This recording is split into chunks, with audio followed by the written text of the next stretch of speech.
Well, it looks like I'm gonna be doing something today. This is a new channel and all. Hello, I don't have an introduction. We need to get back into the video. We need to start the video soon. But I'm gonna see if I could just react to geography now because I just want people to know what I'm thinking, okay? When I'm watching these videos. Yes, I've seen previous videos, but I'm gonna still try to incorporate other videos, because not this one specifically because it's an hour long, and my editing software that I usually use for videos is doesn't allow me to publish a video that's more than an hour long, or edit a video that's more than an hour long. Otherwise it's split into parts, and I don't really want to do that unless that's what's going to happen here. Hopefully not. And yeah, I'm just going to just react to geography now. I'm going to also do all the previous geography now is in alphabetical order as well. And even after geography now is done, I'm going to also do a revised version of all the videos with my commentary, more focused my commentary with those revised videos. And yeah, and maybe including your comments as well. So hopefully that incentivizes you to leave comments for my videos. And especially when it comes to revise, where you can be like, oh wait, that's me, with like the SpongeBob the hat meme or whatever. Hopefully you know what I'm talking about, because I can't insert the image like right here or anything. So let's just start this. And yes, I know this is a blank black square here for no reason.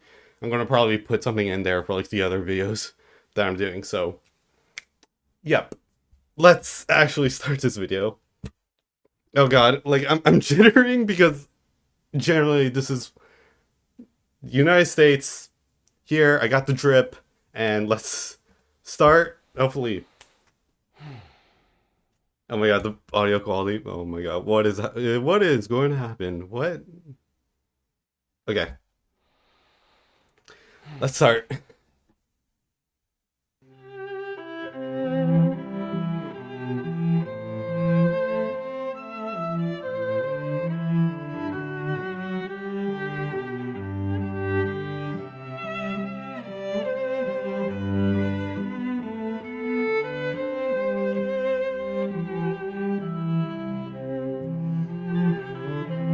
I love this montage sequence.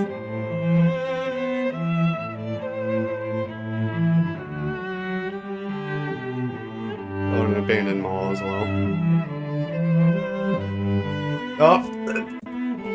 Oh, suburbs. Anyways, that's the first thing I'm pausing on, is the suburbs. Oh my god, no. Anyways, maybe if I react to other videos, you'll know why I hate the suburbs. Anyways.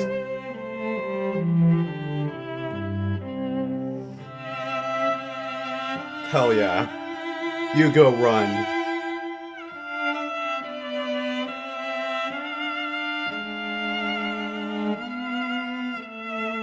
Okay. Just checking to see if I'm in frame.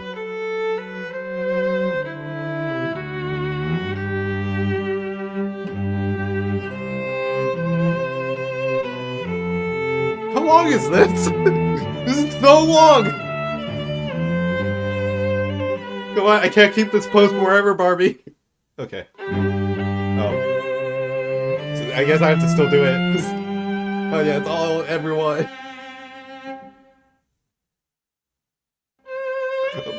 Oh my god, stop! Okay. Hell yeah, USA, USA!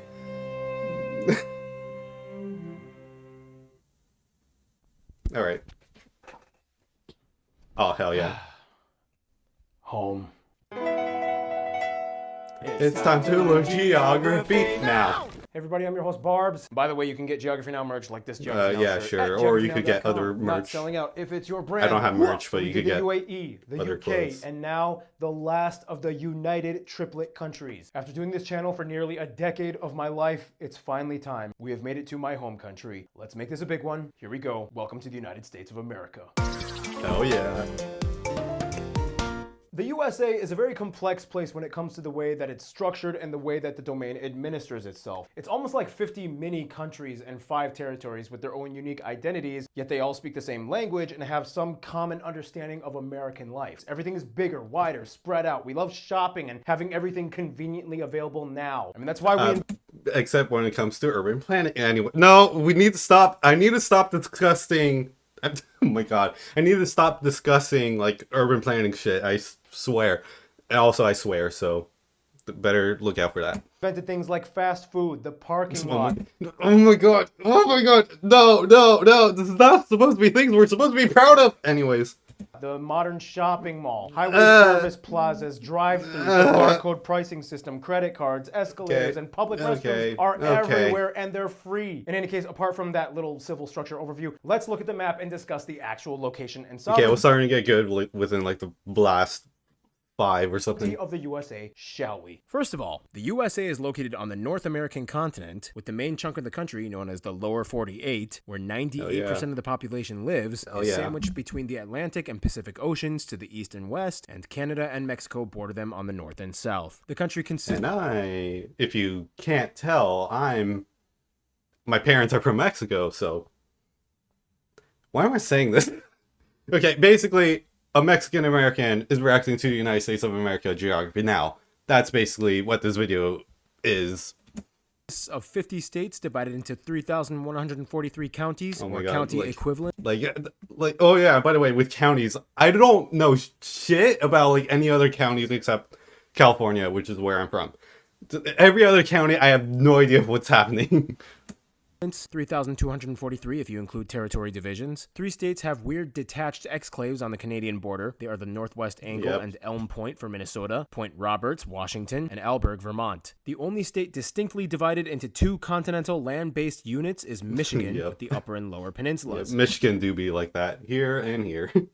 Capital of the country is Washington, D.C., which is a federal district not belonging to any state and is under direct control but it should be it should be its own state, but that's another discussion. Of Congress, despite having a higher population than some states. In addition, the USA has 5 major unincorporated territories. They are Puerto Rico, the U.S. Virgin Islands, American Samoa, Guam, and the Northern Mariana Islands. In addition, there are 9 minor outlying islands, all of which are also unincorporated, except for Palmyra Atoll for some reason, even though all these islands have no permanent population. The U.S. has a disputed claim over 2 small sandbank islands in the Caribbean as well, both administered by Colombia. They are the Serenia Bank and the Bajo Nuevo Bank as well. That being said, this means if you include all the territories and dependency, the USA has a total of 11 time zones, although only 9 of them are used by people. 2 strange time zone anomalies exist, the first one being the Little and Big Diomede Islands between Alaska and Russia, and American Samoa and Samoa. The Diomedes are less than 3 miles away and are visible to each other, yet they straddle the international date line and are hence an entire day apart from each other. In addition, there are 325 Native American reservations spread throughout the lower 48. These areas, although under U.S. federal territory, have a degree of autonomy for the native tribes that administer them. The largest cities in the USA population-wise are New York, Los Angeles, and Chicago. The busiest airports, however, are Atlanta, Hartsfield-Jackson, Dallas-Fort Worth, and Denver International. The U.S. has an incredibly wide network of roads and highways connecting all states except Hawaii, obviously. The longest one being U.S. Route 20. Although the U.S. does have a relatively wide rail network for freight trains, passenger train lines have decreased over the years in favor of road transport, and today the only even though it should have still kept with train infrastructure anyways. Intercity network is operating. And Amtrak. I also use Amtrak to like go from like like last summer, like last month I went from like San Francisco down to Los Angeles. I had to take a flight for that one because I had to work that day, and then I just wanted to like go over there after I went to work to go to San Francisco to then take the flight to LA. And then like after I was done with whatever I was doing in LA, I then took Amtrak all the way up to where I live. So yeah, it was like 9 hours or something. God, we need high speed rail, which is what California is trying to like build right now. Damn. Fuck. And also I took like Amtrak recently, like within like the last week, to go from Portland to Seattle, then Seattle to Portland. So it was good because I get car sick easily, so I really need these rail things to exist. by Amtrak. Our largest shipping port is the Port of Los Angeles in conjunction with the Port of Long Beach, which are two separate entities yet physically joined. Finally, one last thing, although the USA has no claim over Antarctica, we do have the largest Antarctic station at McMurdo, which can facilitate up to 1,000 people, and we also have the only station located on the geographic South Pole at Edmonton Scott Station. And in case if you were wondering, it follows the +12 UTC time zone. Fun fact, did you know that in Hawaii it's actually illegal to laugh loudly, so you kind of have to keep it at aloha. Few side notes. One, I made a video explaining the Native American reservations and statistical areas as well as territories of the USA. I figured they deserve their own videos because it's a big topic. Check them out. Oh, Two, yeah. each state and territory has their own flag, license plate design, and Oh yeah, by the way, like California's license plate is like so trash compared to like every other license plate here. Oh my god. And also like maybe like except for like the flag, I think it like is pretty cool because almost every other state flag is like blue in some way. So it's cool that California here has the grizzly bear, even though it's not native here anymore. But it's real in our hearts. It's real in our hearts. Nickname. For example, the state I was born in, Minnesota, is the land of 10,000 lakes. Indiana, I still have no idea what a Hoosier is, but you do you. Cities have... And also California, I think it's like the Golden State, yeah, or something. Yeah. Have nicknames too, like Chicago is Chi-Town or the Windy City. It's also known with the place that has like the 4 stars in its map, which... Okay, there's like a certain joke that I can make, but I have no idea if it's going to scare some people if I make it, so I'm not going to make it. The 4 is meant to represent something. Oh my god. New York, the Big Apple. Orlando, the Big Orange. Seattle is the Emerald City. Hell yeah. And so on. Oh yeah, I went there. Hell yeah. Oh wait, this would have been like a good way to like segue to like showing me that I actually went on Amtrak, which is I went on the Empire Builder, which is like a place that goes from like Seattle to like Chicago. It gets there in like 2 days, but it gets you there at least. 3, yes, the USA is a car country. It's part of our culture. See, the majority of our country... Oh my god, wait, what was that? Wait, let's go back, Barbie. What did you say about... Yes. Thankfully, more eco-friendly cars are produced to help the environment. No, that's another discussion. Technically, it's not really eco-friendly because of the batteries within it. I hate cars. I hate cars.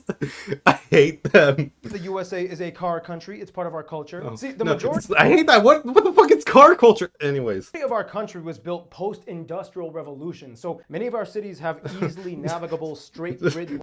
Oh my god, I hate this. I hate this. I hate this. I thought I was going to hate this video for a different reason, but I'm hating it for this reason. I'm hating it for... Oh my god, don't get me started on all of this. Please, you're almost forcing me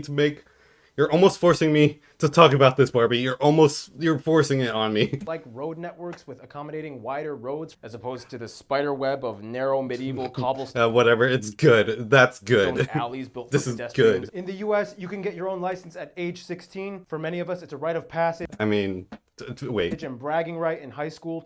I don't care. Like honestly, when I turned 16, that was not even like the first thing that came into my mind.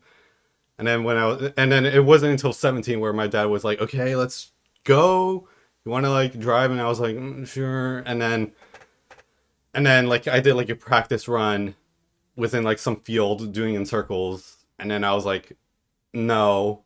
And I didn't even bother to drive since. Show off your car, even if you're just borrowing mom's minivan. 4, we also kind of have an awkward situation with Guantanamo Bay, which is located in Cuba. It's kind of like this. I am the first president of Cuba. Now that we are independent from the US, I will offer you a perpetual lease to Guantanamo Bay. Awesome. We'll pay you guys every year.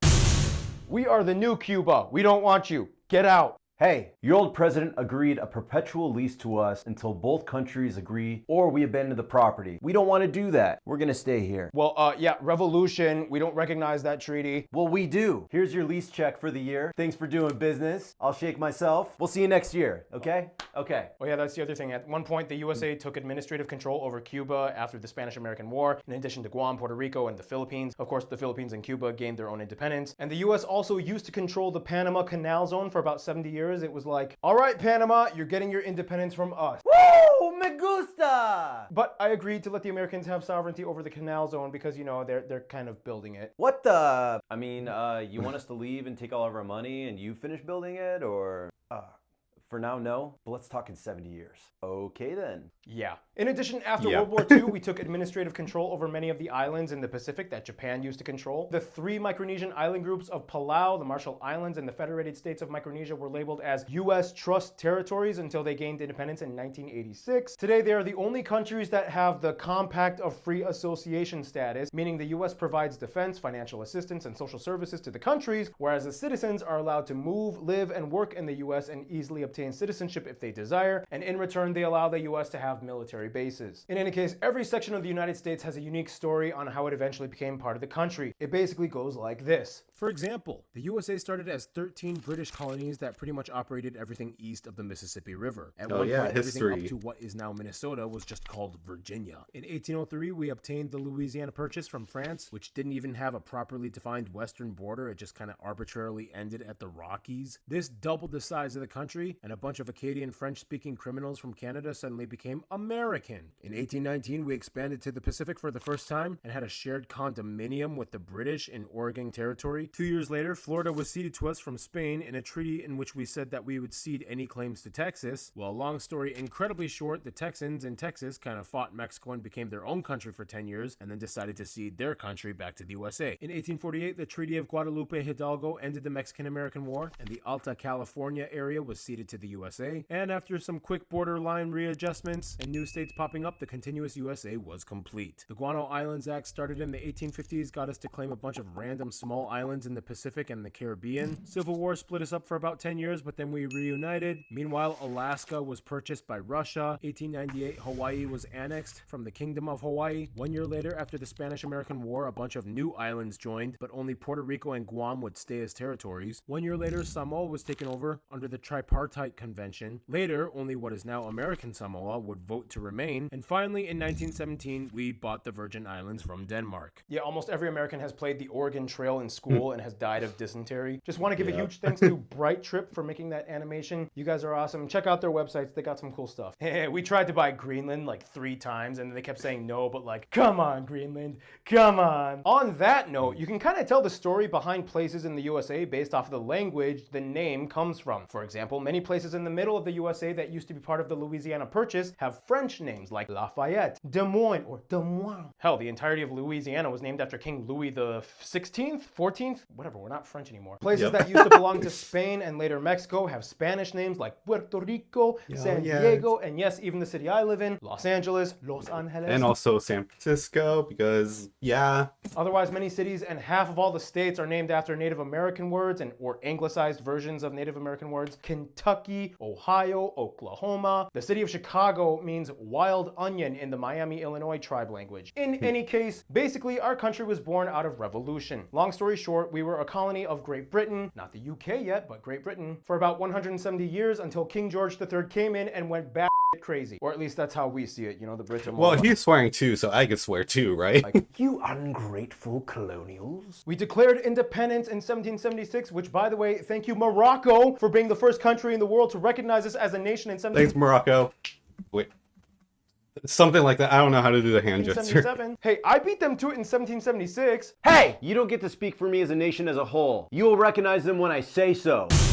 Okay, now you can recognize them. However, the fighting went on for 7 more years until the Treaty of Paris was signed, in which Britain officially recognized us as a nation. Meanwhile, Canada just up north was like, now I'm daddy's favorite. but then like 80 years later, it was like, Ugh, I'm still dad's favorite. In any case, with the exception of a few other political entities, up until then, most of the world had been ruled either by monarchs or some kind of singular figurehead with huge authority that all administration pointed towards. The US founding fathers developed a system of mixing elements of English common law, Enlightenment philosophy, classic republicanism from ancient Greece and Rome, federalism, and separation of power. Basically, because we were so traumatized by the monarchical rule, we wanted to make a country ruled by a system that would make it really hard for the government to have too much power. power. In addition, we decided to become a federation, as in states share a singular sovereignty and must abide by the same federal constitution and the rights that it gives, like freedom of speech and press. But aside from that, they have the right to operate autonomously based on whatever regional values that each state holds and votes on. This is why sometimes people have to cross state lines to do things that might otherwise be illegal in the states they live in. Important to note, not everything was perfect in the beginning legislatively. Of course, we still had a long way to go and many things to fix. For example, slavery was still practiced and it did have legal provisions. Women were not able to vote and so on. But for what it's worth, the USA was the first nation state founded on enlightened principles of unalienable natural rights, consent of the governed, and liberal democracy. So yeah. America! In any case, history is boring. Let's look at some pretty pictures and whatnot. Let's discuss the famous places of the United States, and I will do it! Now, we all know about the most publicized landmarks like the Statue of Liberty, Las Vegas, the Empire State Building, Times Square, the Golden Gate Bridge, Mount Rushmore, Grand Canyon, Lincoln Memorial, Niagara Falls, the Hollywood Sign, Gateway Arch, and Disney World, the largest amusement park in the world. We have 130 national monuments and 24 UNESCO heritage sites. Yeah, we get it. But let's talk about some of the more underrated places that are just as equally as fascinating as their over-publicized counterparts. Instead of New York, try Chicago. Instead of the Statue of Liberty, maybe check out the birth of the New World, or the Dignity Statue in South Dakota. Instead of Mount Rushmore, try the Crazy Horse Monument. Instead of the Grand Canyon, try Arches National Park, Vermilion Cliffs, Devil's Tower, and my favorite spot, Monument Valley. Instead of Disney World, try Six Flags Magic Mountain. Instead of the Golden Gate Bridge, try the Chesapeake Bay or Sunshine Skyway, or the Mackinac Bridges, or the Lake Pontchartrain Causeway in Louisiana, the longest continuous bridge in the world. For history, yes, we have history. I'm talking about ancient pre-colonial. Go to the Cahokia Mounds, Poverty Point Earthworks, Hoven Weep, Tonto, Chimney Rock, Navajo National Monument, or the Pueblos of Mesa Verde, Taos, or the Chaco Culture National Historical Park, Aztec Ruins, Petroglyph National Monument, Montezuma Castle, so many things. We have the tallest trees and the tallest tree in the world. Oh, hell yeah. I think I've been to Redwood National Park, I think, yeah. Sailing stones of Death Valley. In Hawaii, you can literally see active lava spewing rocks, or the world's largest protected marine area at Papahanaumokuakea. Also, they have the Polynesian Culture Center, and one of our best kept secrets, White Sands National Park, that looks like you're walking on the moon. Go to the underrated states like West Virginia, they have River Gorge. North Dakota has the strange enchanted highway. The New England states have the best autumn trees. Oregon has the ghost forest. Wisconsin has so many weird whimsical attractions. My favorite one being the House on the Rock. Idaho, Montana, Eastern California, Nevada, and Alaska have some of the best preserved Western-style ghost towns. Freaking Alaska! Ice caves, fjords, tundras, probably some of the best nature in the entire country. American Samoa and Guam and the Marianas are a wonderful place to see Micronesian and Polynesian culture displays. The Virgin Islands are like the wedding honeymoon capital of our country. God, there's so much, and that's not even the beginning. This is one of the reasons why like only 56% of Americans own passports, because we kind of have a lot to see in our own backyard, and it's no wonder considering that our backyard is one of the most I feel like there's other reasons, but sure. biodiverse in the world. Let's discuss more of that in...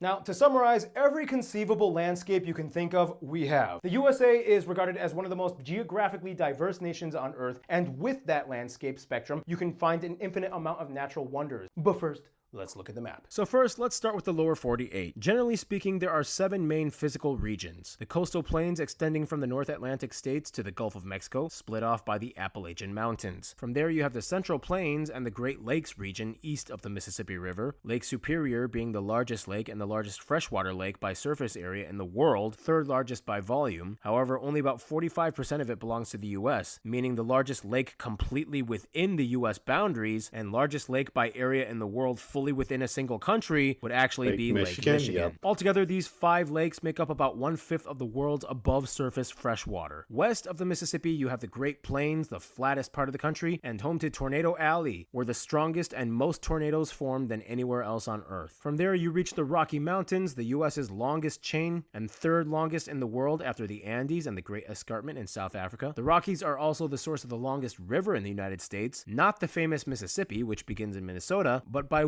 1 mile extra, the Missouri River actually beats them at 3,341 miles. Past the Rockies is the Great Basin, which holds the U.S.'s desert ecoregions, 8 cold deserts with alpine flora, and 3 dry, hot shrubland, rocky, sandy deserts. Fun fact, the Sonoran Desert, shared with Mexico, is the only place in the world where you can find the famous saguaro cacti. You've probably seen them in movies and TV shows. They grow here naturally. From there, the other side of the Great Basin is bordered by the coastal ranges, aka the Cascades and the Sierra Nevada. Keep in mind, this range also sits on the San Andreas Transform Fault Line, which is part of the larger Ring of Fire. That means this area is the most earthquake-prone region in the country, with lots of geothermal activity, such as the eruption of Mount St. Helens in the 80s. From there, the state of Alaska up north actually has the highest peak, Denali, as well as all of the top 10 highest peaks in the country as well. Otherwise, unlike the There's a mountain named Bear Peak. What? Okay. It's formed by the Ring of Fire. The Hawaiian Islands were not formed by a fault line or rift system, but rather by their own unusual isolated hotspot where magma spurted out on its own through plumes in the middle of the ocean. This is also known as the Emperor Hawaiian Seamount Chain, and technically, if you consider height from the base of the mountain to the peak, Mauna Kea on Hawaii's Big Island could be seen as the tallest mountain in the world, as over 25,000 feet or 75% of its total elevation goes underwater to the seafloor. Yeah, what the Midwest lacks in landscape, they make up for in skyscape. We have the craziest atmospheric conditions in the Great Plains. People from all over the world come to our country just to see tornadoes. It's a thing, tornado tourism. Oh, and fun fact, many homes, schools, and businesses in the Midwest and Great Plains have tornado shelters and cellars. And in schools, the kids also practice tornado drills. I had to do that as a kid. And in that regard, some students in the West Coast have to do like earthquake drills. I had to do earthquake drills. There's also active shooter drills now.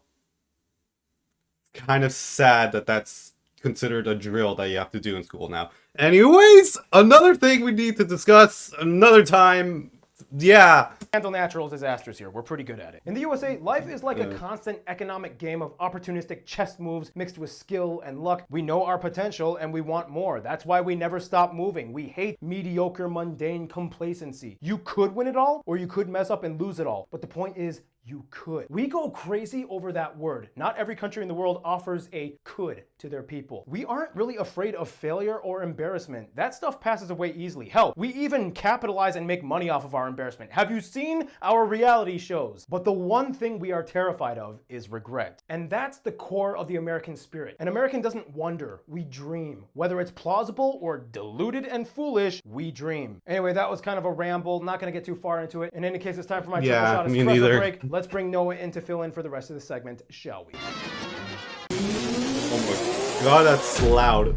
The fire may be gone, but the heat still lingers. Straight from the Great Plains, cyclone country, the state of Iowa. It is Iowa. Noah. So let's get into some statistics first, shall we? It is already well known that today the USA has the largest economy by nominal GDP out of any nation and the second largest purchasing power parity after China. The dollar is the most widely used currency in international transactions and is the world's reserve currency. Used by many other countries as an official and de facto currency, we are the world's largest importer and second largest exporter after China. Out of the world's 500 largest companies, over 120 are headquartered in the USA. We alone have about 40% of the world's billionaires and 30% of the world's millionaires. NASDAQ and New York Stock Exchange are the largest stock exchanges in the world by market capitalization and trade volume. Some of our most profitable exports include petroleum products, electronics, machinery, aerospace and defense equipment, and civilian passenger vehicles, medical and scientific equipment. We have the top most profitable companies and the largest commercial brands on earth that are world-renowned, such as Apple, Google, Amazon, Microsoft, and Tesla. We even I don't know if Tesla is really considered renowned, but sure. The concept of venture capital. It's not enough for us Americans to just profit. We have to potentially profit. Our franchises have become widely globalized. In some of the most remote places on earth, you can find either a McDonald's or KFC. And even the countries that either hate or restrict opening up an American franchise will often rip them off and capitalize off the idea. Whether or not an international lawsuit ensues or not is another question. The point is they know the idea works. In addition to entrepreneurship, innovation, creativity, and invention has been a deep-rooted part of our history. We were even the first country to have... Technically,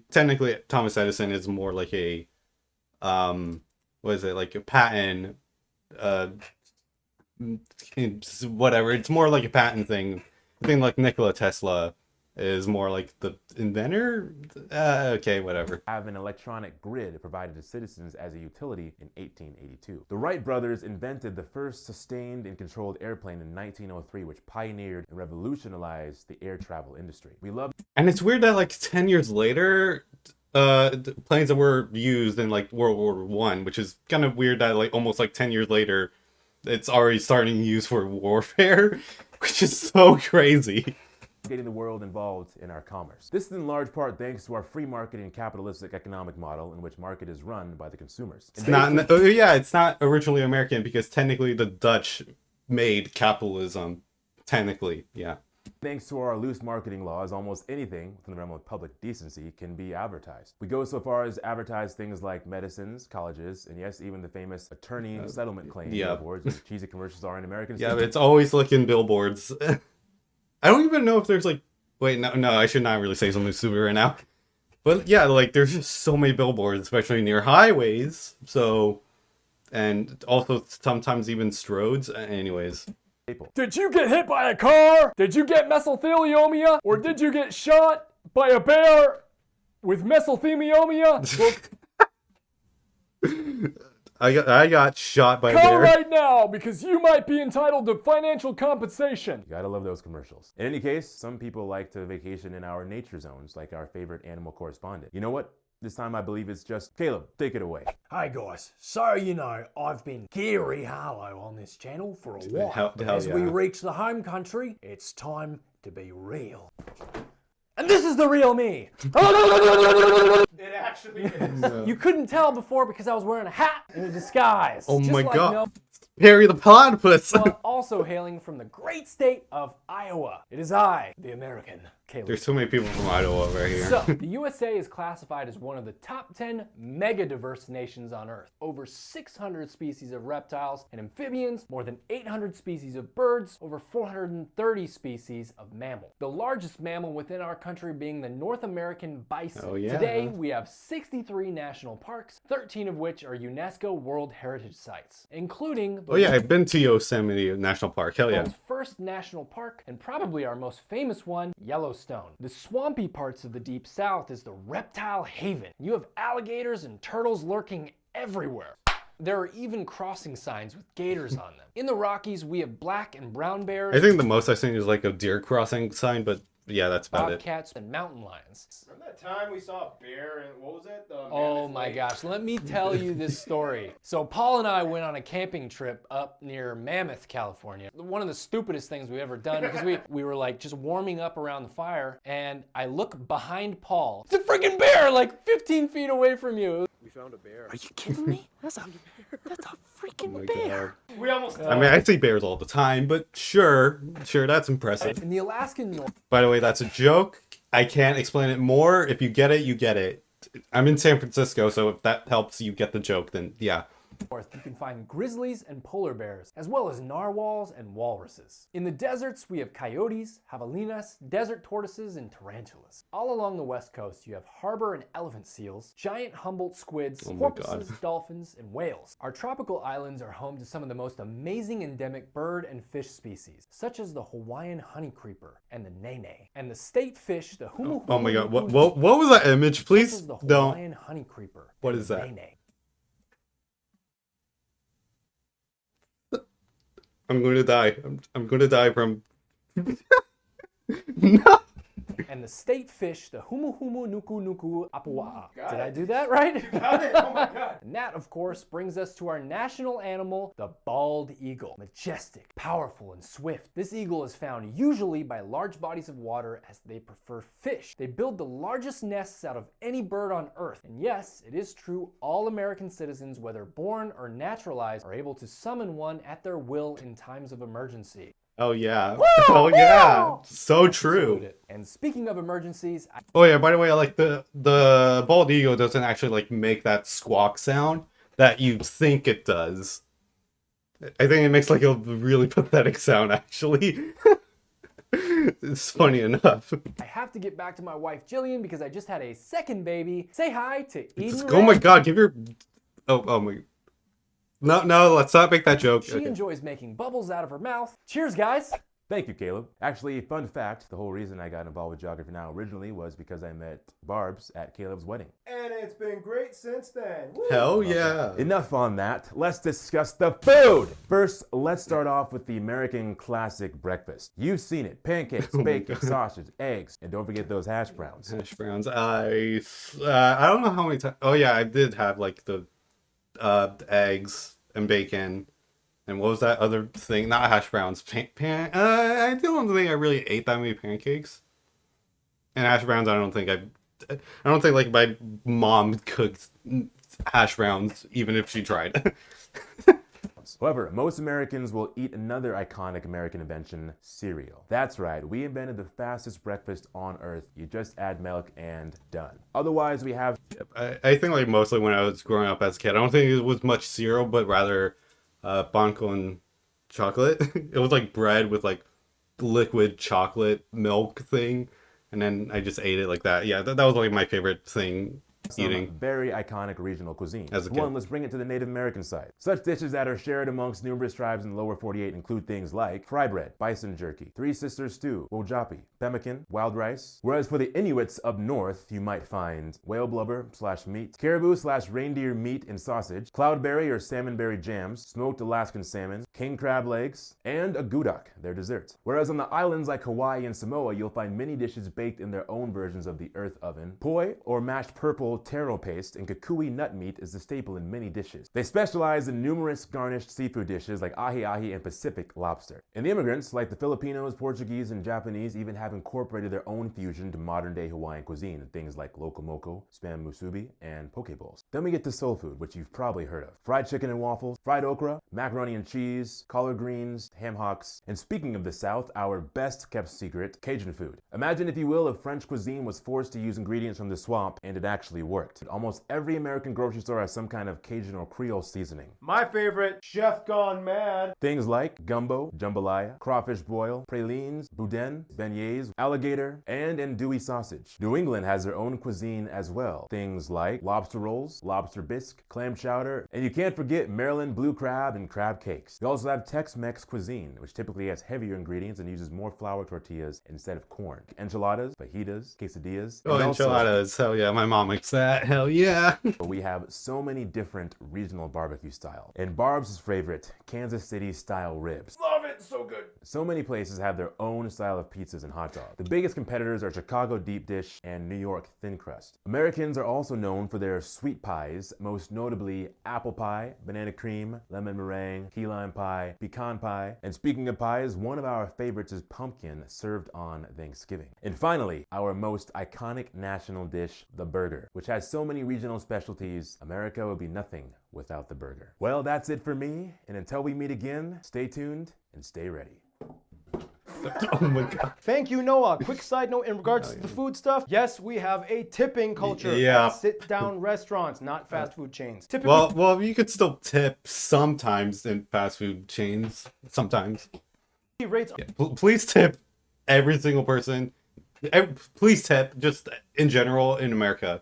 I don't think as much in like every other place, really. are 15 to 20%, and it's not that hard to calculate. You just take the price that you owe, move the decimal place one spot, and then divide that by 2, and then add that half to the moved decimal number that you originally priced yourself that you owe. Simple. And yes, we I mean, I don't know. Like, I think like easier thing is just like, oh, tip $5 or 10 or whatever. eat while walking. Like I said, we value our time. We want things now. And see, that's America. Every ethnic group has a story on how they got here, and everyone has their own thing. Yet at the end of the day, we're all on the same journey of figuring out how we ended up sitting in our cars, eating Taco Bell in a Walmart parking lot, contemplating life choices at 3 a.m. We've all been there. Yeah. True. Anyway, that's a charming way to introduce my people to the world. Let's jump into the demographics. Ooh, let's see. We're I think doing all this again? Americans, they all want the same thing, live a good life. They just want different versions of that. It's a constant wild chase and the hunt for the next big thing. We may all come from different backgrounds, but we've got each other's backs. That, and we can all go to McDonald's at 5 a.m. Opinionated and maybe a little crazy, but in a good way. Bald eagles flying through the air, although those majority live in Canada now. El boricua es orgullo, es pasión, saber que de un 100 por 35 salen cosas muy grandes. Americans are the only people on earth who will wear I was covering sunglasses my arm just so that way I don't read the subtitles. Hell yeah. Spanish is coming into clutch. after the sun is set. Watch it. You gotta watch Top Gun. Mavericks. It's all about the Mavericks, bro. We love adventure. We love unpredictability as Americans. Because the craziest stories come out of the United States of America. Whether it be a woman who got bit in the hand by a bear for punching it. The generations of families that like the same team. Mana'awa o ke kanaka vai he kanaka oiwi a kupa o kia aina me ke ano lavena lua ole ma kia honua a puni. Piha me ke aloha ka ha'aha'a ka ho'ihi no nāku puna a me ka pilina me ka aina. Knowing that you are a mixture of a plethora of stories, histories, and cultures. A foreigner is someone who thinks really an alligator is adorable and makes questionable decisions during a hurricane. There's the ideal and then there's the reality. Here in Washington, D.C., we don't even have full representation of Congress. We don't even have senators. Not all of us talk in a country accent. The irony and like, how did we all get here? I ponder that a lot. Nous travaillons dur. Oh my God, it's very loud. Le bon manger. Tout quelqu'un laisser le bon temps rouler. Being able to just go drive in any direction. One of the most American things is going on a road trip. And driving for hours without a second. God, I hate the driving though. Alaskan is to live wild and explore. Just being able to sleep when it's light 24 out, be awake when it's dark out.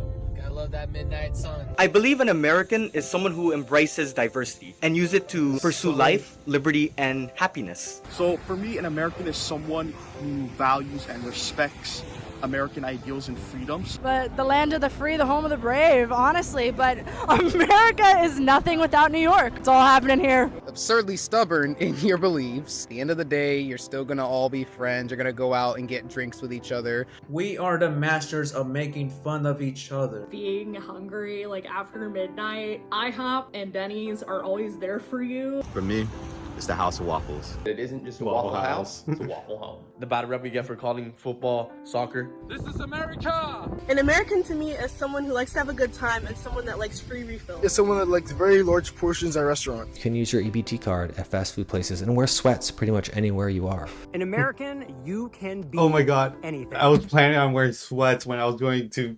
the airport. So true! And can turn any conversation into a competition. There's no monolithic viewpoint or perspective on what makes an American American. Really, you get the whole melting pot. That's what America is. Okay.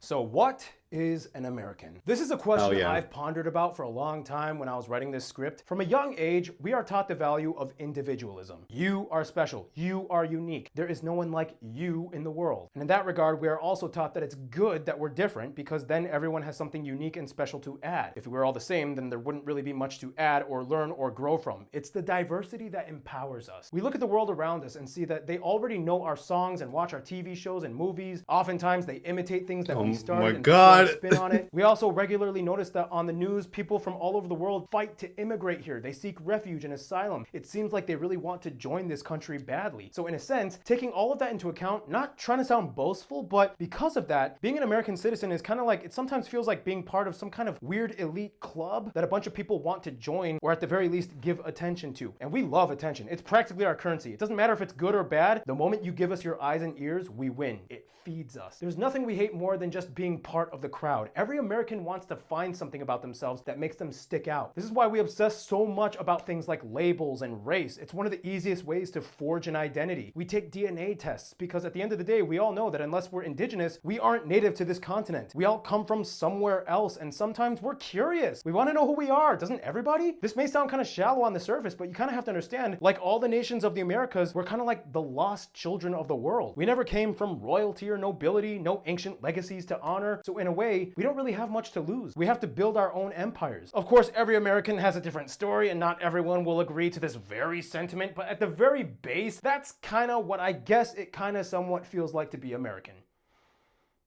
Yeah. Ooh, that was a speech. In any case, let's talk about the ethnic makeup of the USA, shall we? Motion graphic time! First of all, the United States has about 340 million people and is the third most populous nation on Earth after China and India, and has the highest immigration out of any country in the world, and every nation on Earth has some kind of community or diaspora represented within it. The first and country's largest demographic being the white non-Hispanic group at about 60%, which mostly contains Caucasian Americans, typically with European origins. From there, the second largest community are Hispanic and Latino Americans. Oh yeah, that's about me. 19% of the population. Keep in mind, the Latino and Hispanic communities are also incredibly diverse within themselves, and some may or may not also identify with either white or black communities, depending on where they feel on the racial scale. From there, the black community makes up the third largest demographic at somewhere around 13% of the population. After that, Asians and Pacific Islanders make up about 7% of the population, the largest communities being Chinese, Filipinos, Indians, Vietnamese, Koreans, and Japanese, and the remaining 1% is mostly made up of Native American or Hawaiian/Alaskan natives. Also, keep in mind, some of these people listed here also register under 2 or more races or some other race. So in that regard, all these lines could be blurred and have asterisks applied to them depending on what the individual claims on their documents. We use the US dollar as our currency. We use the types A and B plug outlets, and we drive on the right side of the road. And just like we explained in the UK episode, the USA is one of the few countries that does not use the metric system. Our units of measurements are miles, feet, inches, acres, Fahrenheit, pounds, tons, ounces, pints, quarts, and our favorite unit of measurement, the big fat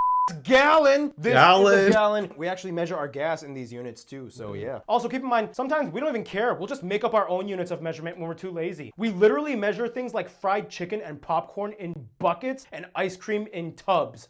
Now going back to the ethnic makeup thing, it's important to note that most I just started to realize that, multi-generational Americans today have a degree of racial and genetic admixture. Most white Americans today are descendants of immigrants that arrived through Ellis Island, not British colonials, coming from countries like Germany, Ireland, Italy, and over time many of the whites kind of just mixed and created new American whites. It's not uncommon for them to have some Native American blood as well. And then it gets a little weird because some people are like, oh yeah, my great-grandma was 184th Cherokee. No, I'm special. And the same even applies to our black population. According to a study published in the American Journal of Human Genetics, the average black person in the USA has about 24% European ancestry, but it varies by the individual. We'll talk more about the racial story of the USA in a bit, but first, language. Technically, the US has never declared an official language. However, the de facto national language and language of use for all administration and documents is English, or at least American English. 28 states have voted to make English the official state language of their state. 3 states have de facto bilingual policies. They are Maine and Louisiana for French and New Mexico for Spanish. And oh my goodness, Cajun French sounds so cool. It's like lazy swamp French. Ah, bonsoir, mon chéri. Essayez du gombo et laissez le bon temps rouler. As for Hawaiian, well, actually, I figured maybe we should let a real Hawaiian explain. Take it away, Mr. Kamaka. Did you know that Hawaii is the only official state where English and Hawaiian serves as co-equal languages in the administration? Sometimes you can even hear Hawaiian being spoken in legislature meetings. Since the 80s, there's been a huge Hawaiian language revival because of the creation of Hawaiian immersion schools. We have schools for preschool all the way to 12th graders, and everything is done in Hawaiian. About half a century ago, Hawaiian language was at the brink of extinction with only 2,000 native speakers. Today, in 2023, I'm proud to say there's over 30,000 people speaking our native tongue. Thank you, Kamaka. Follow him on his social medias and his websites. He's an awesome guy doing great things for Hawaii. Otherwise, 3 of the territories also have official bilingual status along with English for their native languages, Spanish for Puerto Rico, Chamorro for Guam, and Samoan for American Samoa. And the Northern Mariana Islands is the only officially trilingual entity with Chamorro and Carolinian as the official languages alongside with English. However, as a whole, bilingualism has been growing fast in the US, mostly with Spanish and French as our most commonly taught languages in schools. In the 80s, our populace was only about 11% bilingual. Today, however, that number has more than doubled as the Census Bureau estimates that somewhere around 1 in 5 people in the US ages 5 and up uses another language at home, and 1 in 4 Americans are proficient enough to converse in another language. In any case, religion. In the USA, regardless of level of devotion, somewhere around 70, maybe upwards to 75% claim to be affiliated with some kind of Christian denomination, the largest ones being Protestant, followed by Catholic and non-denominational. non-denominational. Otherwise, the next largest religious groups are Jews and Buddhists at somewhere around 2% each, and then Muslims at around 1%. For the rest of the country, it's kind of like a complicated topic because they tend to fall into a more agnostic approach in which they might claim to be spiritual but not religious. So going back to the topic, how did all the races end up here? Well, to start off, of course, the originals were the Native Americans. In a nutshell, they come from numerous tribes that each have their own customs and traditions. There are over 570 recognized ones. The Native American story of this country is an acknowledged sad one, riddled in government-mandated relocations, mass killings such as the one at the Battle of Wounded Knee, and broken treaties all over the place. In regard to that, though, there's also a beautiful side to their story with pride and courage and tribes like the Navajo and Hopi that were honored for their code talker program in World War II. And today, some tribes like the Cherokee and Osage are starting to revive their languages to more modern usage with things like teaching it in schools, putting their tribal scripts on street signs and businesses and windows and documents and so on. I've said this before, every American needs to visit a tribal reservation at least once and spend time learning about them. I mean, I passed through a tribal... I passed through one. Does that count? No, it doesn't. After that, whites from England started coming in from the late 1500s to the early 1600s, basically English colonialism. After that, the Atlantic slave trade from West Africa began with Portugal and eventually made its way to the United States, which is where most of our black population is derived from. A more contemporary term that some of them might use is ADOS, or American Descendant of Slavery, to distinguish themselves from blacks that immigrated from the Caribbean or Africa. Keep in mind, the United States only took in about 4% of the enslaved peoples from the Atlantic slave trade. Most of them either went to Brazil or the Caribbean when it was under the British. Eventually, the Civil War and Emancipation Proclamation happened. From there, it was still a struggle with a tense time riddled with apartheid laws and customs. Even in the North, where they fought against slavery, there was still racism. There were Jim Crow laws. Yeah, I think like usually like the North was more racist as in like a, oh, please go somewhere else racism rather than like the other type.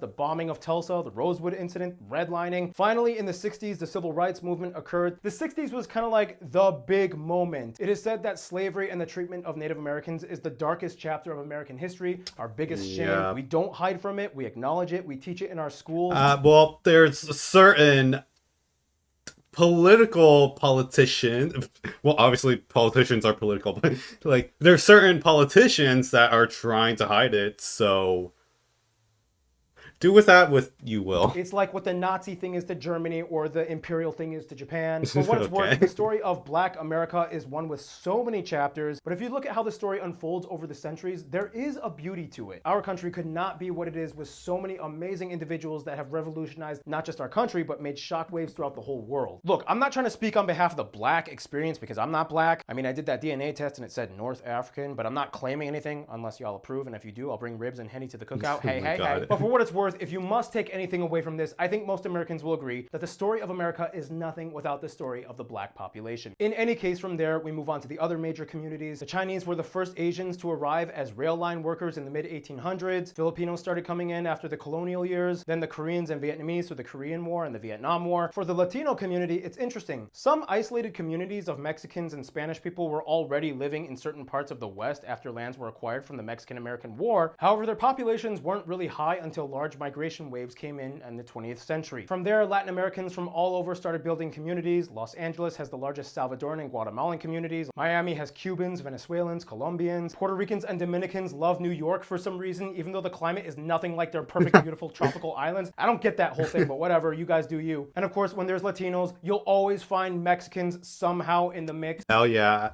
And that's me. Hell yeah. There's a lot of other groups and stories behind their origins of coming here, but we just don't have time. This video is already getting long enough. If you are from a community that I didn't mention, please feel free to write about it in the comments and teach us, but otherwise we have to move on. In any case, one thing you'll notice is that our country tries really, really hard to make sure every race has some kind of representation in media or retail. For example, major store chains that sell cosmetics usually have to provide a line that comes in all shades of the skin spectrum, and most of them will have what they sometimes call ethnic hair or textured hair. Oh my god, what?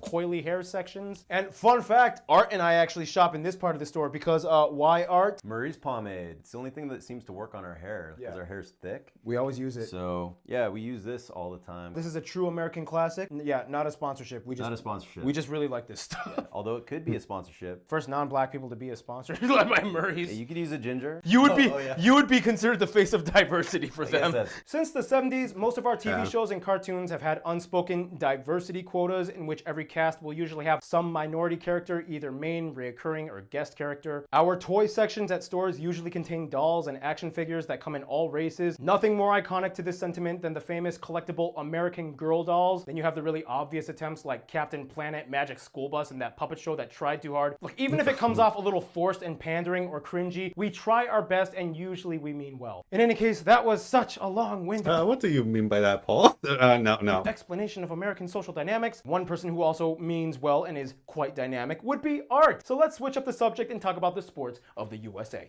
Oh my god, the sports. It is I, Artemis, hailing from the great state of Washington. Oh yeah, I've been to Washington. Hell yeah. Get started. For one, let's all go way back to the beginning. Tribes like the Choctaw, Chickasaw, and the tribe Creek played chunky, which involved rolling a disc and throwing a spear. Some of the Algonquin tribes played some games similar to soccer called Pasakawa Quahog, which could have had up to 500 people playing at the same time. And yes, since this is the USA episode, I'm gonna just call it soccer this time. Soccer. And the most famous one that survives to this day and is actually the oldest organized sports in North America, lacrosse. Fast forward to today, and numerous sports have been invented in our country. We love our sports so much that we even created a sport that cheers on other sports. It's called cheerleading. Ever heard of it? Oh, and one thing, almost all schools in the USA have a mascot. Hell yeah, which is mascots. usually a costume character to help cheer. Not to be confused with ascots. On the team. And you know you had a real American experience if your school had to change its mascot due to outdated racist undertones. Oh yeah, my school did that. And then we get the big... I don't think my school did. Okay, let me think. No, that was that, and then that. No, I don't think it's going to change. 3. Baseball, basketball, and American football. Although some might say baseball was inspired by the game rounders from England, the first official formalized version of baseball was created in New York City in 1845 and has become America's pastime sport. And basketball was created in Massachusetts. Even though I have no idea if I've ever heard someone mention baseball ever. I don't think I ever did. Massachusetts. I don't think I ever have. Canadian. Yeah, that's true, but if you wanted to make it a Canadian sport, he would have stayed in Canada. Oh, you Get the... We love you, Canada, though. Yeah, we love you. Anyway, people all over the world know our most famous player of all time, Michael Jordan, who is a multi-billionaire and never has to worry about life ever again. Are you serious? You wrote that. He's set for life. Yeah. Let's become billionaires. Let's become... Yep. Then we get to American football. We just call it football, sometimes called gridiron. It's our most popular sport. It was basically like a sport inspired from rules and techniques found in rugby and soccer, invented by Walter Camp in the 1870s and first played by 4 universities. Many outside the US and Canada might not quite get the sport, so if you have to summarize it, it's kind of like if you mixed war and speed chess. What? I don't know if I would describe it as that. Teams, 11 players. I mean, okay, I actually have no idea how to even describe this because I don't watch sports in general. If I wanted to see men play with balls, I do something else. Get to the end side. Okay, let me... I don't know if I'm going to regret that joke. I'm going to still keep it in because I can't edit this video. Just describe football really quick. Okay, the chunky fat guys are right, Paul? The chunky and fat. The lineman on the front, and the quarterback is trying to get the ball to whoever that can score touchdowns. That's basically it. And it is a big deal here, like a really big deal, the Super Bowl. Today, the USA is the most successful nation at the Olympics, holding nearly 3,000 medals, about 1,200 of which are golds. We even have the most decorated Olympic athlete of all time, swimmer Michael Phelps. We have hosted the Olympics 8 times, and soon the 9th is going to be here in Los Angeles in 2028. We will also host the 2026 FIFA World Cup, and Los Angeles will be a host city as well. Otherwise, we have to bring up a bunch of other fringe sports, such as running a reindeer in Iditarod in Alaska, monster truck rallies, freestyle motocross, and of course, one of our favorite American pastimes, entertainment wrestling. Things like WWF and WWE are staples of our American diet. There is nothing more American than WrestleMania. All the superstars and cheesy guest celebrities battle it out and destroy each other. Well, destroy each other. Do they really? I mean, come on. Yeah. It's so real. Right? Those are not actors for sure. And there are loads of independent lower tier entertainment wrestling leagues in which sometimes get really weird with a chicken fights a wizard or a pizza chef and and a green goblin, or a Pop-Tart and a mermaid. That sounds like a nightmare, actually. And that's it for me. I'm gonna get out of here. It's a fever dream. You know, guys, I am so proud to be an American. I hope you guys enjoyed the episode, and I love you all. Thank you. That was a great way to end it, man. Shut up, Paul. Thank you, Art. On that note, what is the easiest way to make friends with an American? Well, you have to master the art of the American interruption. Let me explain. In other countries, it's considered rude to listen in on other people's conversations, let alone interrupt them while they're talking. But here in the USA, it's a social art form. In a way, unless we are quietly whispering something, we kind of don't mind if you hear us. And if you hear us talking about something you really understand well and you really feel like you could contribute something to the conversation, then you are allowed to subtly budge your way into the conversation. For example. Okay, do you remember that Scare Factor episode where they made him bungee jump and they almost hit the water? Yeah, I remember that. Did you see that one episode? He's gonna eat the guy alive! Do you remember when they blended up the centipedes? And it was so good! We're American best friends. Keep in mind, this can go both ways for shared interests and shared hatreds. Yo, did you hear that new Blake album? No, he's not as good as he used to be. No, he pre-2017 Blake was ragged. No, he just be crying. Do you guys remember that music video with the girl in like the orange dress? Like, what was what was that all about? We're American best friends. Oh my god, the spilling. Fellow Americans, I know some of you guys have been through some rough patches in the way how you see yourselves in our country, but let me just remind you a few things. Our country has gone through a lot of crazy things, a lot of shameful things in the past, but we also have a lot of glory and a lot of accomplishments. It's your country just as much as it is mine, and you're my family, and we get to share in the glory of this country. 21 elements on the periodic table were discovered or co-discovered by us, and 5 of them are named after places in our country. We absolutely lead the world in space exploration. We're the only people that have landed on the moon, and we did it 6 times and played golf on it. We sent the first satellite images of other planets like Jupiter, Saturn, and even Pluto, and we were the first to land a rover on Mars. We pioneered the Genome Project and pioneered so many medical advancements. We donate more money for charity and aid for people in need across the world than all the other countries combined. We have that's another discussion. Fuck, I wish I had time to discuss these things. The #1 film industry in the world. We invented so many things. I'm not even gonna get into it and name them all, but one of them being personal computers and the internet and YouTube, which you would need to watch this video. And that's just a small fraction of the heritage that your nation gets to claim, and you and I are a part of it. So buck up, kiddo. No matter how much we fight, we're still family in the end, and we're all kind of pretty awesome. And I guess that's who we are as Americans. We're just the lost children of the world that made our own thing, and that's our heritage. And to talk more about how that heritage is subdivided regionally, here's Hannah with the culture segment. Hello everyone! We are at the America episode, and you know I have to start it out with a big Roll Tide because you know I am from Alabama. Me, Annie, and the baby. Actually, the baby's not from Alabama. It's from California. Technically, oh wow. California baby. Oh no. So when I say American culture, lots of things probably pop into your head. Surfing and skateboarding, catch-up, ranch dressing, pickup trucks, cowboys, pop and locking, shopping scooters, yellow school buses, drinks with ice, 64-ounce cups, red Solo cups, spray cans of cheese, root beer, to-go bag, carpet floors, wearing shoes indoors, and so on. These are all fun and true to some. Oh wait, I don't even wear shoes indoors, actually. I think I stopped doing that randomly one day, and then like my rest of my family kind of did that as well. Oh my god, we're so not American anymore.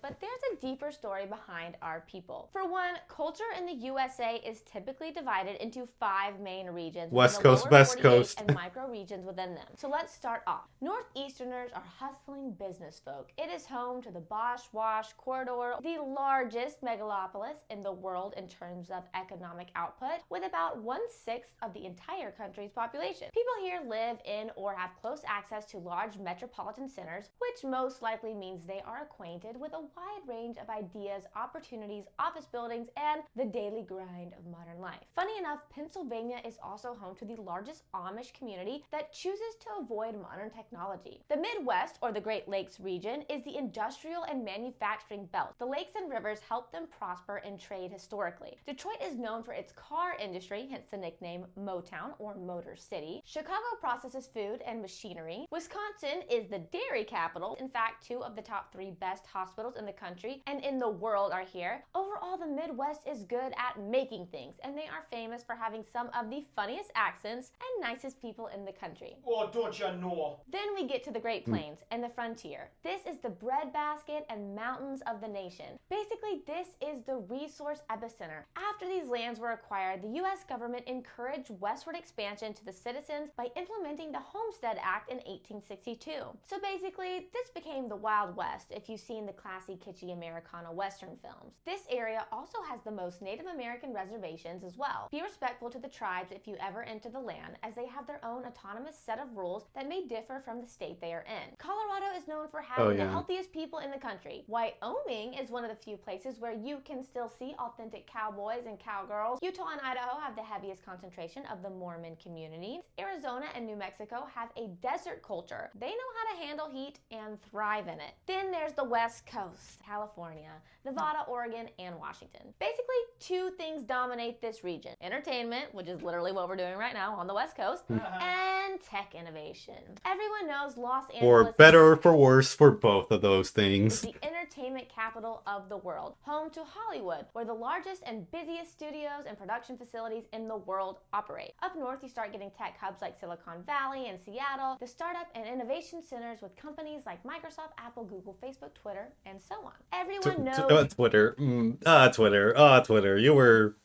Well, I wouldn't say you were good, but you were something before, and now you're just a ghost of a shell. Vegas, of what you were. Nevada, the largest casino state. However, not everything is neon lights and robotics. Oregon is where the whole lumber industry pretty much started, and today some of the best alpine forests are found here. So you find more naturey people out in those parts. And I just love like the Pacific Northwest. I just love the scenery. finally, we reached the South, my home region, the region everyone in the U.S. is moving to right now. This is probably the most... Well, technically California, but then at the same time, it's because of the housing. Again, another discussion that's meant for something else and not for a geography now gag thing. well-known, distinct region of the USA. Most people, whether religious or not, have had some kind of affiliation with the church growing up and will find themselves praying, even if they are on a reality show intended to showcase their drunken sexual escapades. And that's also because everyone knows the South is the best party place in the country. But tangent, because a lot of our colleges have the best football teams. Reasons to celebrate.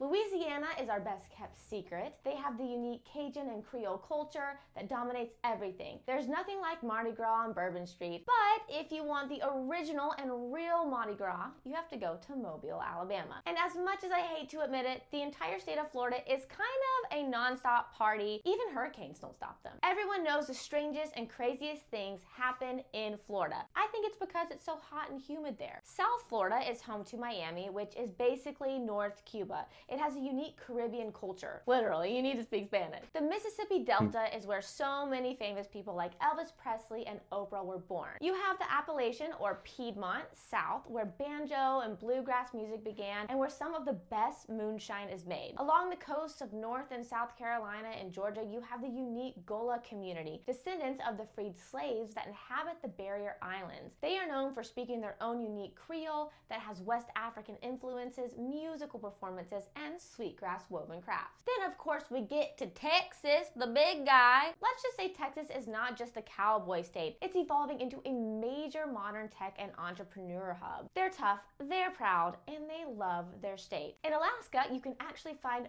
bush communities that live mostly off the grid and survive in the elements and prefer bartering instead of using money. Native Hawaiians invented surfing, and they were ocean navigation experts, traversing the entire Pacific on canoes. Micronesians in Guam and the Marianas also have their distinct Chamorro culture, and they live by the concepts of emote and meñaina.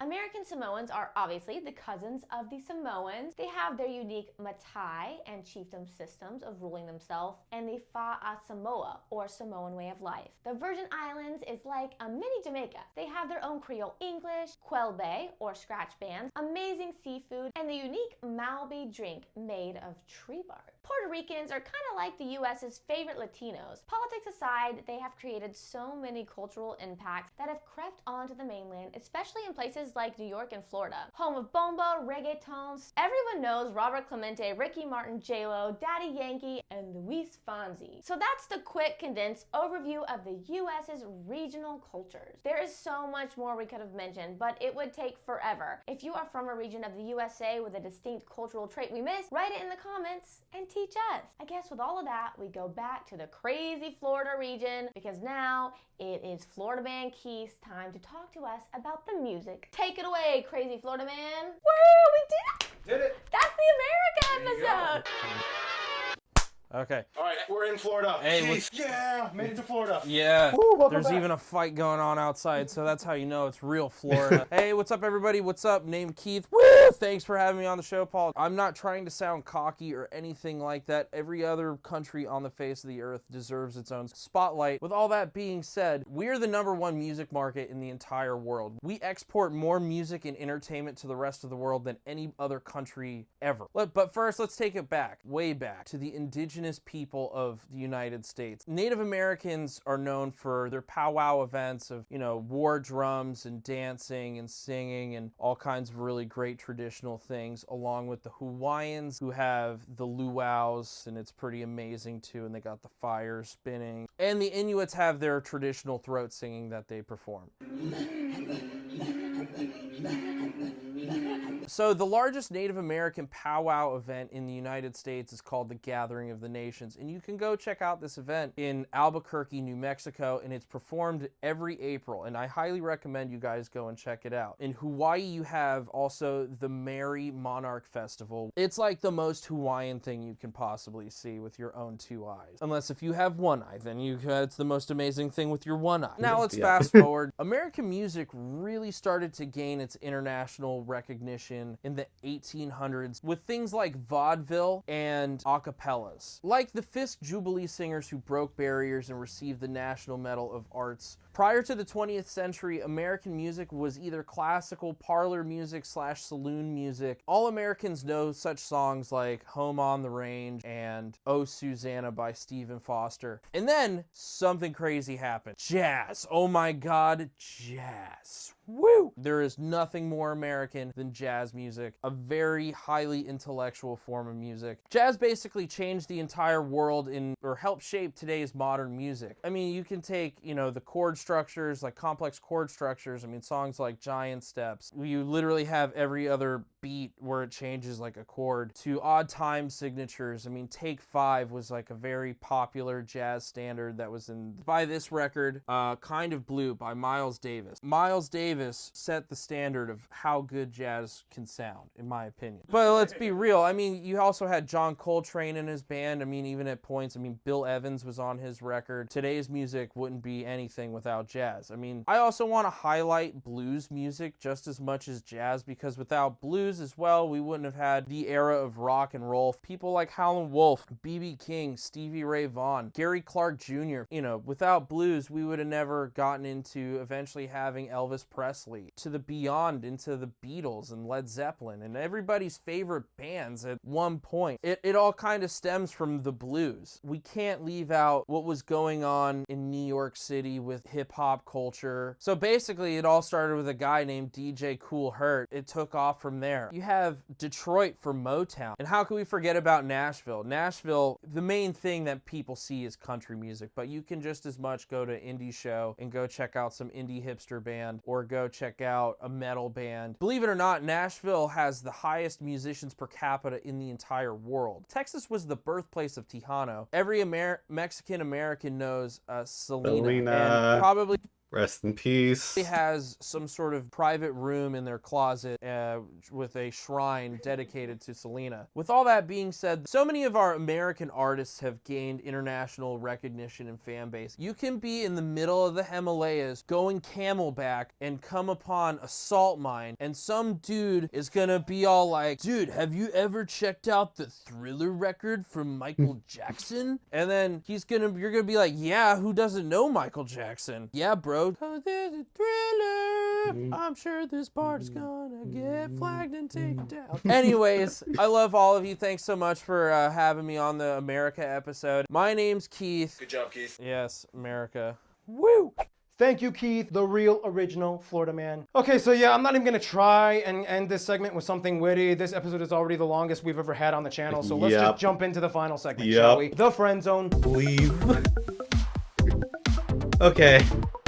When it comes to our diplomacy and foreign policy, the USA is quite the extrovert. And even if there's a diplomatic strain or limited interaction in one area of the world, we still have some degree of connection thanks to our incredibly diverse population and diaspora communities. I literally found people from places like South Sudan, the Solomon Islands, and even our rarest guest, Carrie, from Tuvalu, here in the United States. That's how insanely diverse and interconnected our nation is. In any case, the motion graphic. As a member of numerous IGOs in Asia, the USA works closely with many members and has deep ties to them. For example, after World War II and the Korean War, the US has invested heavily in Japan and South Korea, and today they are the only two East Asian countries with visa-free access to the US. The Philippines is super close too, as they were once a US colony. They speak English, and many American cultural traits have adopted into Filipino society. India shares a close relationship, as they make the second largest Asian diaspora community in the US after the Chinese. They have huge bilateral trade deals and joint military exercises. They are easy to engage with as an Anglophone nation, and heads of state have met numerous times. With China, it's almost always a complicated, extensive, economic-based relationship, and of course, there's the whole Taiwan thing. Basically, in the 70s, former President Richard Nixon visited, and soon after, the US-China Joint Communique and the 6 assurances were established. Long story short, no matter how things get, we keep doing this thing where it's like, I think I'm better than you, but I want to keep dancing with you. Otherwise, as a member of various North and South American organizations, the US has very obvious and close ties to their North and South American neighbors.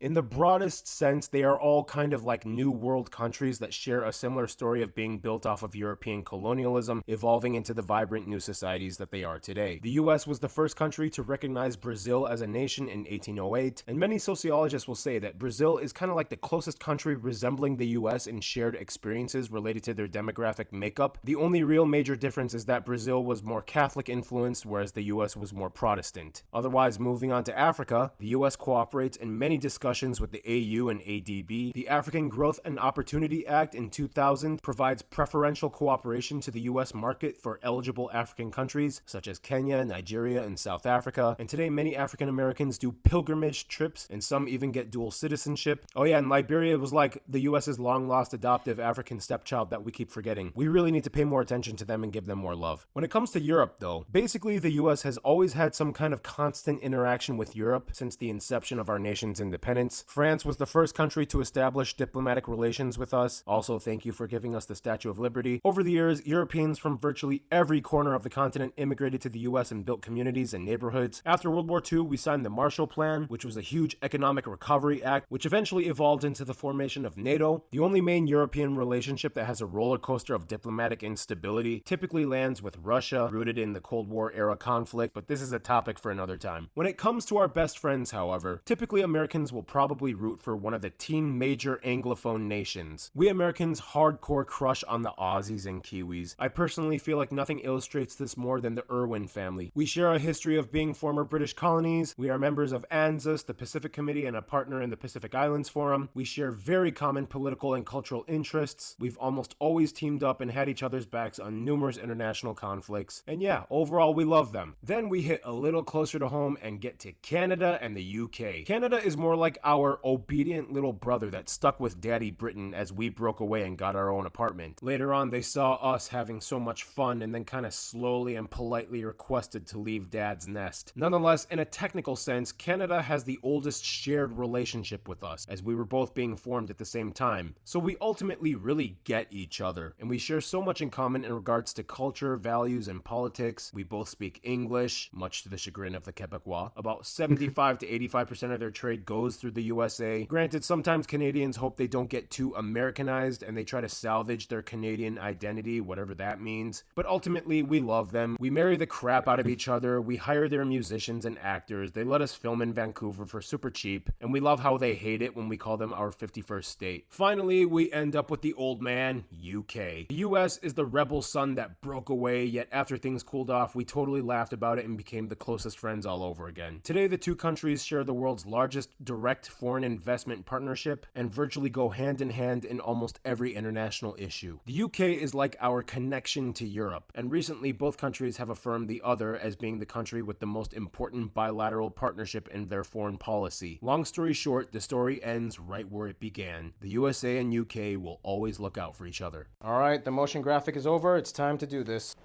In conclusion, look, personally, if you're American, you're my family. We don't always have to agree on everything. In fact, we might not even like each other. We might even kind of hate each other a little bit. But the point is, if you're an American, you're still my family. And at the end of the day, my family comes first. I'll still have your back. Nobody messes with my crazy family. And if you have a green card, it's like you're kind of engaged to my family and I can't wait for the wedding. If you're undocumented and you call this country your home and you love it and you work hard and you have good character and want to be a part of the family, then I'm rooting for you to take all the necessary steps to join the family. And for those of you saying that we have problems, yeah, of course we have problems. We always had problems. We always will. But look at our history. When there was a problem, we didn't stick with it grumbling and twiddling our thumbs. We openly acknowledged it, we erupted a little bit, we let things get messy, and then we figured things out. That's kind of how we do things. We're Americans. We're still figuring things out, and we're not even 300 years old. We're just getting started. We're not done. We're never done. We don't stop. You're part of a people and nation that has done amazing things that the world has never seen before. You're part of that amazingness. It's like by default, you Americans are already unique. You're already amazing. You might not recognize it or feel it, but you are. We became our own royals,